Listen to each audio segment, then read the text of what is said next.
Hello everyone, welcome back to my YouTube channel. আজি আপোনালোকলৈ এটা স্পঞ্জ কেক ৰেচিপি লৈ আহিছোঁ। মই কণীকেইটা মানে ঘোলাওতে পাহৰি গ'ল আপোনালোকক এডভান্সকৈ দেখাব। তো 3টা কণী লৈ মই এনেকুৱা ফেটি আছোঁ। তাতে অকণমান চেনি পিচি কিনি দিছোঁ মিক্সিতে মাৰি কিনি। আপোনালোকে আইডিয়া কৰি দি দিব কণী হিচাপত চেনি।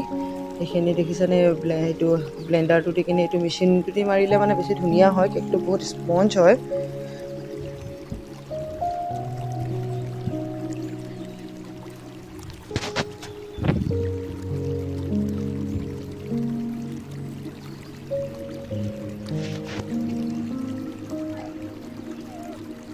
গোটেইখিনি আপোনাৰ ভালকৈ স্পঞ্জ হোৱালৈকে ফেটি থাকিব। তাতে অকণমান ৰিফাইন তেলো দিছিলোঁ, 1 কাপমান ৰিফাইন তেল, 1 কাপমান চেনি দিছিলোঁ 3টা কণীত। আপোনালোকে সেইটো আইডিয়া কৰি দি দিব।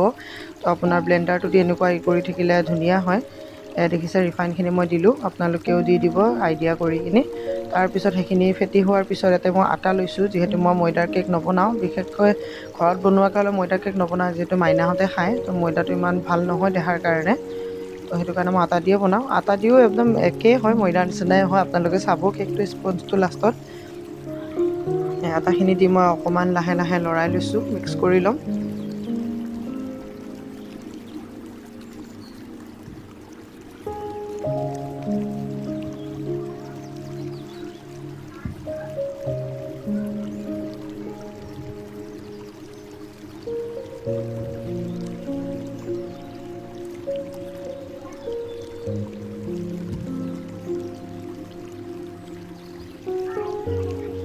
ডোটো আপোনালোকে দেখা পাইছে, এইটো বেটাৰটো এনেকুৱা কৰিলে হ'ব। তাতে আপুনি অকণমান চ'দা খাৰ দিব। মই বেকিং পাউডাৰ নিদিওঁ, মই অনলি চ'দা খাৰটো দিওঁ, অকণমান দিছোঁ। দেখিছে আপোনালোকে, ইমান বেছিকৈ দিলে মানে পূৰা চ'দা খাৰৰ গোন্ধটো আহি যায়, মই সেইটো কাৰণে ভাল নাপাওঁ।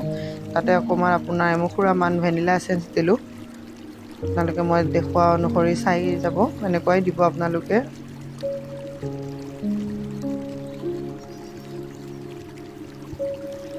পাউডাৰখিনি দি কিনি মই অকণমান ঘোলাই কিনি থলোঁ। তাৰপিছত মোৰ কেক বনাই থকা যায়, যিহেতু নিমখখিনি আছিলেই, অকণমান গোট মাৰি গৈছিলে। তো সেই নিমখখিনি মই হাতেদি অকণমান ভাঙি দিলোঁ।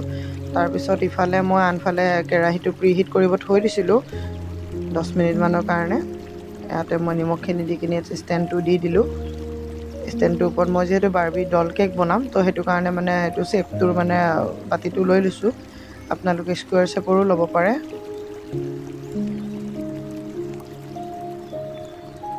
বাতিটোত মই অকণমান তেল দি কিনি সানি লৈছোঁ, হাতেদিয়ে সানি লৈছোঁ। হাত চাফাই দিয়ক, নক'ব দেই এইটো কথা।